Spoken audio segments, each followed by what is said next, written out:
Crónicas 18. Fragmento primero. El adiós bajo la estrella verde. El eco de la boda de Kairos y Astride se disipaba en el aire, dulce y leve como el recuerdo de un sueño. Mientras la joven pareja se sumergía en su idilio, Aruma, el rey, dejó que la memoria lo transportara a otra época, a otra luna de miel infinita, la suya.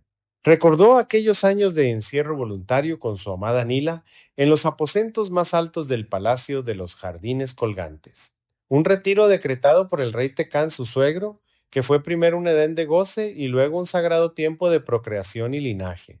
10 años apacibles, un paraíso paternal que ningún otro mandatario había conocido. Ahora veía esa misma historia repetirse en su hijo. Desde el matrimonio, Cairós se había retirado del mundo, ajena a su voz, la demanda de la refundación, el clamor de las piedras por alzarse en el nuevo castillo real. Aruma, comprendiendo el designio del amor y el tiempo, les concedió 3 meses, 3 lunas de gracia en que el príncipe y su princesa no serían molestados. Mientras, el rey se volcó en la obra. Organizó a sus generales, dirigió a artesanos y herreros y encabezó el esfuerzo de 100.000 aliados que con una dignidad casi litúrgica levantaban los muros del futuro. Pero todo tiempo concedido encuentra su fin. Tras el plazo, Aruma convocó una gran asamblea ante ancianos maestros, sacerdotes de mirada profunda y videntes que leían el susurro de los ríos, y ante miles de testigos silenciosos se celebró la ceremonia. Bajo el cielo abierto y honrando la sangre rúnica que también corría por sus venas, Aruma colocó sobre las sienes de Cairós la corona de Conungr, rey y gobernante supremo. En ese instante exacto, la caja de ébano negro que Cairós guardaba desde siempre emanó un zumbido profundo, una vibración ósea que era la voz misma del destino, y la señal, largamente esperada, resonó en el aire quieto. El varón que porte la señal del tiempo gobernará con disciplina de hierro y con justicia para el pueblo. La unión del reino con los latidos del corazón del siervo solo se disolverá si la codicia arruina los corazones de la estrella verde y la pureza del hombre del tiempo dorado. Todo estaba escrito. La hora del deber había llegado para el nuevo Conún. La investidura real fue un espectáculo de poder y promesa. Columnas de soldados, infanterías de paso firme y caballerías de brillantes lorigas formaron en el gran patio. Y entonces, rompiendo el silencio solemne, estalló en el aire el estruendo de la pólvora, un secreto traído por las misteriosas caravanas que empezaban a llegar desde los confines de Oriente. Su humo acre subió al cielo como incienso de una nueva era. En ese momento 2 luceros se encendieron como sellos celestes. Al norte, titilando con una luz enfermiza y fascinante, apareció la estrella verde. Al oriente, la luna llena se alzó, como un recordatorio de ciclos que terminan. Era la señal definitiva. Para las 2 parejas restantes de la Legión Real, cuyo número menguaba al ritmo de la profecía del anciano de los ojos lunares, la marcha debía continuar. La despedida privada se celebró en el salón de gobierno. Cairós, ya con el peso invisible de la corona, estaba sentado en el gran sillón. A su izquierda, Astrid, radiante y sonriente, pero con un destello de inquietud apenas visible en la profundidad de sus ojos. Frente a ellos, de pie, estaban sus pilares, el rey Aruma y la reina Nila, su hermana Celindra y su esposo, el príncipe Suke. La atmósfera era un extraño y doloroso cristal, tenso entre la solemnidad del protocolo y la calidez desgarradora de una familia a punto de separarse. Aruma se acercó, abrazó a su hijo y acarició con ternura infinita su cabellera de trigo dorado. Mi niño, murmuró, y su voz, por primera vez, mostró una grieta. Ya eres un rey. Gobierna con el corazón, con disciplina y con justicia. Algún día nos volveremos a ver. La frase, dicha con una sonrisa triste, quedó flotando en el aire mientras besaba su frente. Luego tomó la mano de Astrid. Aquí te confío a mi hijo, niña mía. Ámalo con intensidad, que su linaje se convierta en el árbol robusto que brinde sombra a este reino durante los siglos venideros. El abrazo que le dio no fue de despedida, sino de entrega sagrada. La reina Nila no pudo contener el torrente. Lloraba de una felicidad tan inmensa que doblegaba el alma. Tomó a Kairos y a Astrid en un solo abrazo, fundiéndolos en su propio dolor y amor. Hijos míos, los dejo, pero volveré. Ámense como el sol abraza a la tierra en cada amanecer. De sus ojos brotaron dos lágrimas perfectas, que atrapó y confió a cada uno, guardadas en pequeños dijes de pedernal cristalino. Celindra se colgó del cuello de su hermano.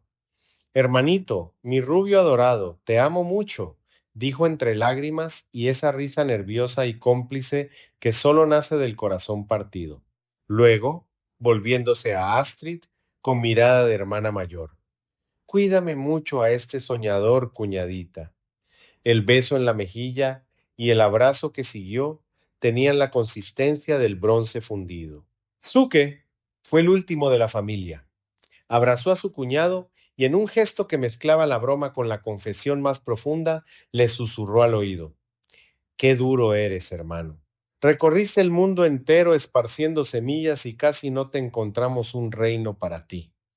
Luego, dirigiéndose a Astrid con una sonrisa: Cárguelo de ahora en adelante. No pesa, es mi hermano. Después vinieron los guardianes. Onza, tigre y león, los tres sabuesos mágicos, se acercaron. Por un instante, la solemnidad se quebró. Jugaron y rodaron alrededor de Kairos como cuando él era un niño, en una escena de pura inocencia que arrancó lágrimas hasta el más estoico. El abrazo final entre los cuatro fue mudo, cargado de un entendimiento que iba más allá de las palabras. Kairos alzó la mirada. Del cielo se dejó caer Piara, el águila majestuosa y alegre. Se posó en su antebrazo, extendió las alas y, como una madre que da calor, las cerró sobre la espalda del príncipe en un manto emplumado de amor y lealtad. Kairos inclinó la cabeza y besó su pico diamantino. La partida se trasladó al patio de armas, abarrotado de gente y de compañeros de otro tipo. Kairos se despidió de cada montura, con la reverencia que se tiene con un cómplice de leyenda. Acarició el pelaje arcoíris de Prisma, el semental divino, y besó su crin de plata. Llamó madre a Diamantina, la yegua del domo de diamante, y se maravilló una vez más con su fulgor. A Oceárea, la yegua índigo de Celindra, le pidió: Cuida a mi otra hermanita. Por último se acercó a Viento Negro, el corcel de élite, ya no un ser mágico, sino mortal y hermoso. Kairos vio en sus ojos el paso de los años, el cansancio que la magia no detiene, y una tristeza infinita le apretó el pecho. No dijo nada, solo apoyó la frente contra la del caballo, en un silencio que lo decía todo. Tras los preámbulos de una despedida anunciada, los cuatro de la legión, las dos parejas de esposos, emprendieron el camino, dejando tierra de por medio. Como siempre, Piara arriba velaba desde los cielos, guardiana del sendero, mientras los tres sabuesos, atentos, custodiaban cada movimiento que surgía en la ruta. La reina Nila, en un último gesto, volvió sus ojos hacia el balcón aún en construcción donde aguardaba la pareja de recién casados. Entonces, lágrimas de cristal rodaron por sus mejillas, y de ellas brotaron dos olivos, símbolos de memoria y esperanza. Fragmento segundo. Las sombras del reino helado. La reina Nila vio desvanecerse por última vez la silueta de Kairos y de su esposa. Su corazón quebrantado se convirtió en la llave de la memoria de todas las despedidas. De sus hijos del alma ya no quedaba rastro. Solo permanecían cuatro jinetes sobre tres corceles mágicos y un caballo de élite terrenal, cuya figura cansada revelaba cómo los años habían robado parte de sus bríos. El rey Aruma tomó entonces el sendero del peregrinaje, una extensión interminable de nieve y montañas cubiertas por el hielo perpetuo. Piara, la guía del camino, cartografió la tierra circundante con una precisión sobrenatural. Veía el territorio como si fuera un cardumen de peces bajo el agua, como si pudiera olerlo y saborearlo. Así reconoció un antiguo camino, casi borrado por el tiempo, que ascendía hacia la cúspide de Arcantos. Allí, ocultas por un bosque exuberante que había reclamado las ruinas, yacían las sombras de lo que alguna vez fue el castillo del gran hechicero del reino de las escarchas. Piara distinguió la columna derruida donde antaño se había posado, el día en que el rey Aruma, en combate feroz, decapitó al hechicero durante el rescate de la princesa Nila. Al comunicar el hallazgo, la memoria de Aruma se abrió como una pintura viva. La cabeza del hechicero rodando sobre el pedernal gélido, la urna de cristal resquebrajándose y derritiéndose, y luego los ojos azules de Nila abriéndose por primera vez a la libertad. Ahora estaban de nuevo cerca de aquel lugar. Por un instante, Aruma sintió temor, un miedo desconocido, jamás experimentado. Su temple de guerrero divino comenzaba a tornarse humano. Los sentimientos, antes contenidos por la eternidad del combate, irrumpieron con fuerza en su ser. Ordenó detener la marcha a la entrada del bosque de las Niadas, guardianes del hielo. Desde allí contempló el Dalai de las tres lunas, congelado como un espejo del tiempo. Más allá se alzaba Arcantos, la cumbre de las sombras, absorbida por la naturaleza, aunque aún marcada por los muros oscuros del hechicero caído. Liberando sus miedos, Aruma retomó la antigua ruta que conducía a las fronteras del reino de los jardines colgantes. Desde lo alto de los peñascos pudo ver su amado reino, bañado por los majestuosos ríos Aquilit y Sirenia, un Edén que abrazaba el castillo intacto, florecido, puro y virginal, como si el tiempo jamás hubiera pasado. Pero al llegar a la entrada del reino, apareció el anciano de los ojos lunares, flotando como un espectro entre la bruma. Con voz de mando le habló Aruma. Aún no es tu tiempo de regresar. Debes ascender a la cumbre que besa las estrellas, el Mingitao, y encontrarte con los monjes Lama. Le reveló que, en el gran monasterio, en la cima más alta jamás conocida, Aruma tendría 3 lunas de reencuentro y meditación con los maestros. Su permanencia allí restauraría su linaje espiritual y permitiría que sus compañeros resistieran el frío y la travesía que aún restaba. La princesa Nila lloró. Recordó a sus padres, el rey Tecán y la reina Melina. La nostalgia la quebró. Celindra, su hija, afloró también en el sentimentalismo. Madre e hija se fundieron en un abrazo largo y sincero, llorando con la pureza de sus almas libres. Aruma y Suke desmontaron y meditaron en silencio.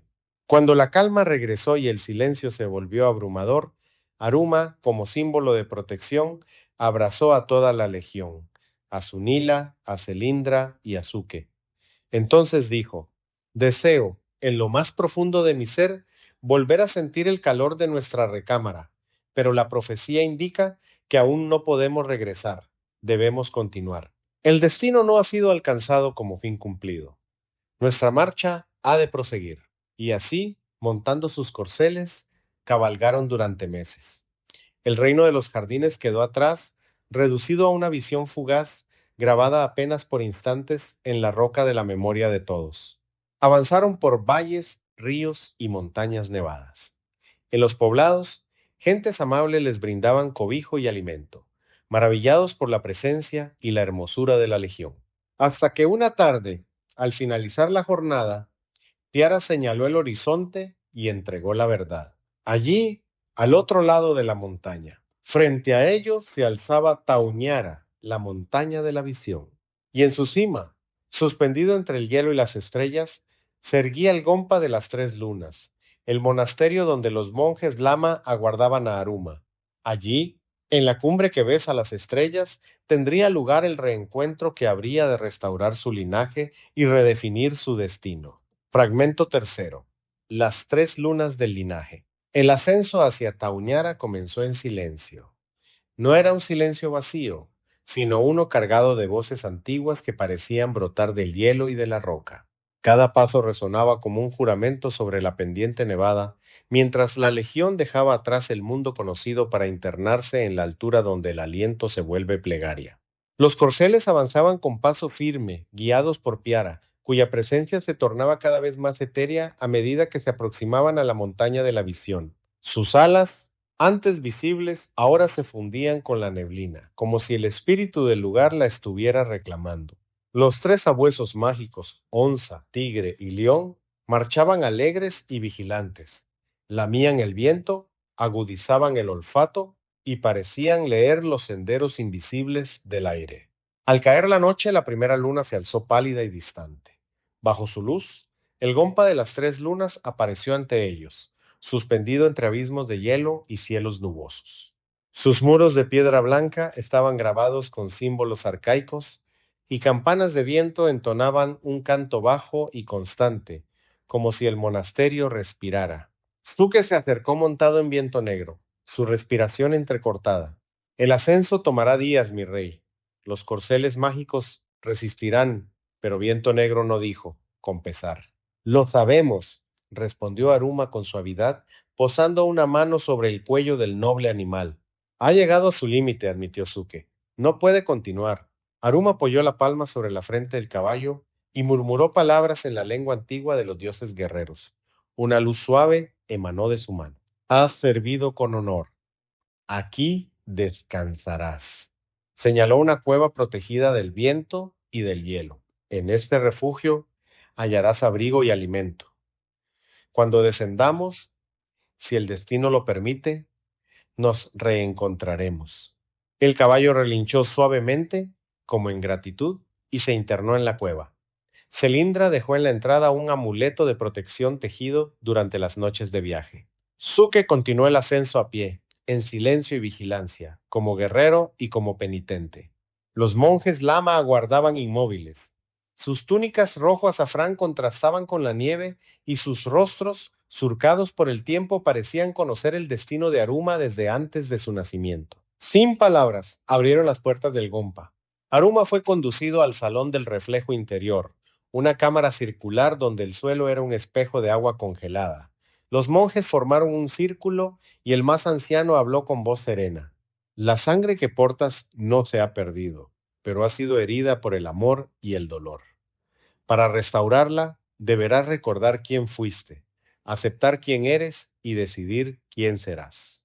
Con la llegada de la segunda luna, Aruma fue sometido a la visión, el hielo se resquebrajó y surgieron las memorias.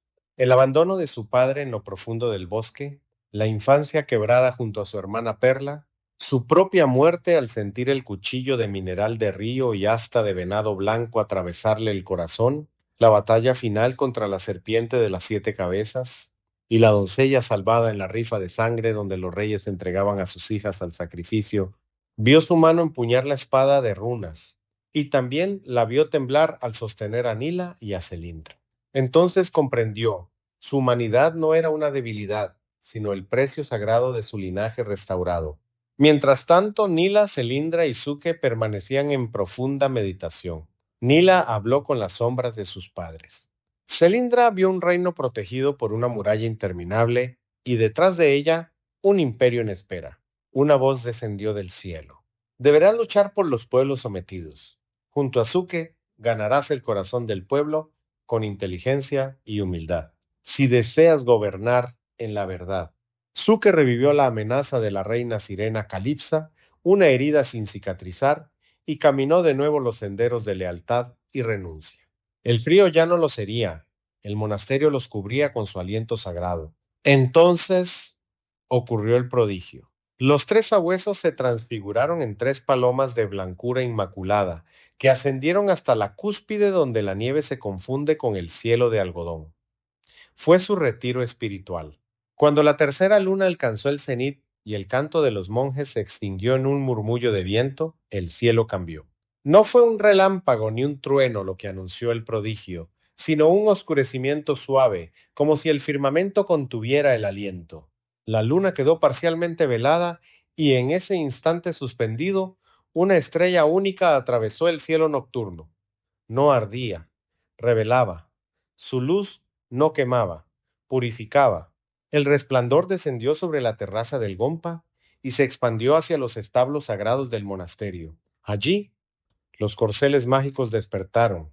Prisma, el caballo arcoíris, alzó la cabeza. Su crina apagada volvió a encenderse con su brillo de plata. Su pelaje ciclaba del rojo auroral al azul profundo y verde vivo. El cansancio se desprendió de su cuerpo como polvo antiguo, y sus cascos brillaron con el oro puro de la firmeza del primer día de la creación. A su lado, Diamantina, la yegua madre, la del domo de protección y de la verdad, fue envuelta por una luz cristalina. Su pelaje emitió un fulgor puro, como si estuviera tallada en diamante vivo. De su pecho emanó un pulso sereno, estable, inquebrantable, la verdad que no se impone, la fidelidad que no vacila. La yegua volvió a ser baluarte y refugio, como en el origen del linaje. Más allá, Oceárea, la yegua índigo, reina de las mareas, relinchó hacia el cielo. Su cuerpo absorbió la aurora del dragón blanco y respondió con un oleaje de azul profundo. En su mirada regresó la memoria de los mares antiguos, del ciclo sin fin, de las corrientes que obedecen solo a la luna y al corazón del mundo. La estrella se fragmentó en haces suaves que tocaron a cada uno. No los transformó en algo nuevo, los devolvió a sí mismos. La fidelidad perdida fue restaurada, la esencia original reafirmada, el pacto sellado otra vez. Los monjes inclinaron la cabeza. Uno de ellos susurró: la verdad no se crea, se recuerda. Entonces, cuando el cielo comenzó a aclarar y la noche se dio al alba, se escuchó el relincho final. Viento Negro emergió poderoso y restaurado, más negro que el azabache, rejuvenecido, completo, como si el tiempo hubiera sido obligado a retroceder ante la pureza del rito. Ahora tenía la energía de un potro brioso e indómito listo para devorarse el mundo otra vez. El linaje ha sido restaurado, dijo el anciano, pero el destino aún reclama sacrificio. Un resplandor envolvió a Aruma. No era fuego ni hielo, sino memoria pura. Cuando se disipó, su mirada había cambiado, más profunda, más serena. El guerrero divino seguía allí, pero ahora caminaba unido al hombre que ama, teme y espera. Al amanecer, la legión se reunió. El Gompa de las tres lunas quedó atrás, suspendido entre el hielo y el cielo, como si jamás hubiera existido para quienes no estaban destinados a hallarlo. Aruma montó su corcel y habló con voz firme. Hemos sido preparados. Lo que viene pondrá a prueba no solo nuestra fuerza, sino nuestra verdad. El camino continúa. Y así descendieron de Tauñara, llevando el peso del linaje restaurado y la certeza de que ninguna luna volvería a ser solo un astro en el cielo, sino un testigo incansable de su destino. Fragmento I. Del Gompa a la tierra fértil. La legión restaurada descendía del monte Gompa sobre sus corceles, con un brío jamás conocido y la alegría serena de quienes emprenden un destino nuevo.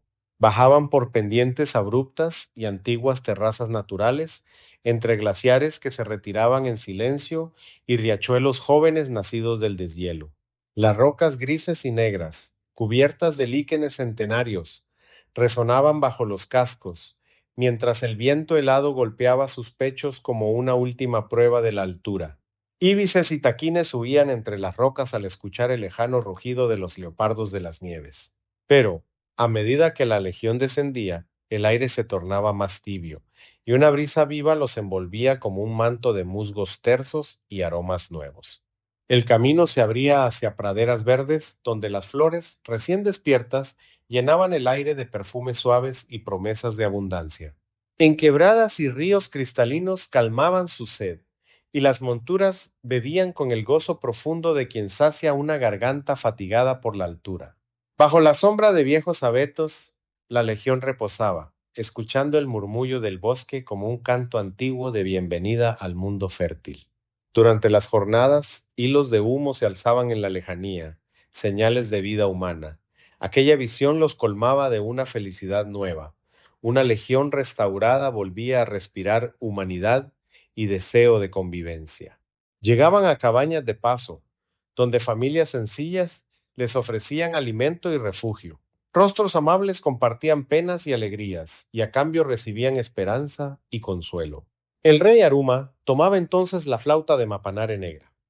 No la hacía sonar para domar bestias ni imponer temor, sino para regalar melodías que reconfortaban el espíritu y despertaban sonrisas. Así, día tras día, avanzaban hacia la llanura infinita y los valles azules de bosques amables. Durante más de 3 meses la legión cabalgó por llanuras y estepas, atravesó ríos caudalosos y senderos antiguos, hasta divisar aldeas de poblaciones necesitadas de protección. Sus habitantes lucían demacrados, famélicos, marcados por el miedo y la escasez. Al principio miraron a la legión con desconfianza, temiendo que aquellos jinetes fueran nuevos opresores llegados a imponer más tributos y cadenas. Fue entonces cuando un anciano se atrevió a hablar. Con voz quebrada se dirigió al rey Aruma. Majestad, descansen en mi casa. Ya no soportamos más impuestos. Los clanes que gobiernan estas tierras se disputan nuestras cosechas, se embriagan con jiu y cerveza de arroz, y cada estación nos exigen más. Nos quitan el grano, el ganado, estamos muriendo de hambre. Mientras hablaba, una polvareda se levantó en el horizonte. 50 jinetes avanzaban al galope, lanzando alaridos de guerra. Los aldeanos, aterrados, se agruparon temblorosos en la plaza. Cuando el comandante de los forajidos vio a los 4 miembros de la Legión Real, sonrió con codicia, como quien cree haber hallado un tesoro inesperado. Los hombres desmontaron, empuñando espadas Gian y cañones de fuego, y avanzaron con miradas impuras hacia la reina Nila y la princesa Celindra. No llegaron a dar un solo paso más.